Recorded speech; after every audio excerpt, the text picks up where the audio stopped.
সফলতা সফলতা ছোট একটা শব্দ, কিন্তু কেউ যদি এটা পেয়ে যায় তাহলে তার পুরো লাইফ পাল্টে যায়। আর যে না পায় তার সারাটি জীবন কষ্টে কাটে।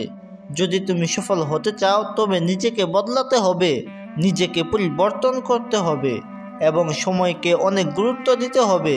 সময়কে অপচয় করা যাবে না। এখন তোমাদের মনে প্রশ্ন আসতে পারে, আমি কেমনে বুঝবো আমি সফলতার সিঁড়িতে উঠতেছি? এই প্রশ্নের উত্তর একটাই, যখন দেখবে তোমার আশেপাশের মানুষ তোমাকে নিয়ে সমালোচনা করতেছে এবং তোমার প্রতি মানুষের হিংসে বাড়তেছে, তখনই তুমি বুঝে নিবে তুমি সফলতার সিঁড়িতে উঠতে শুরু করেছো। তবে মানুষের কথায় কান দেওয়া যাবে না, তোমার নিজ গতিতে সামনের দিকে এগিয়ে যেতে হবে।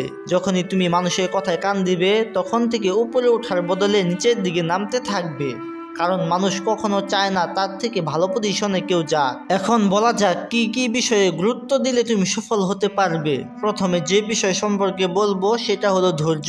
এখন মানুষের ভিতরে ধৈর্য কম, মানুষ অল্প কাজ করেই নিরাশ হয়ে যায়। শোনো, যদি তুমি সাকসেসফুল মানুষ হতে চাও তাহলে অবশ্যই তোমার ভিতরে ধৈর্য থাকতে হবে।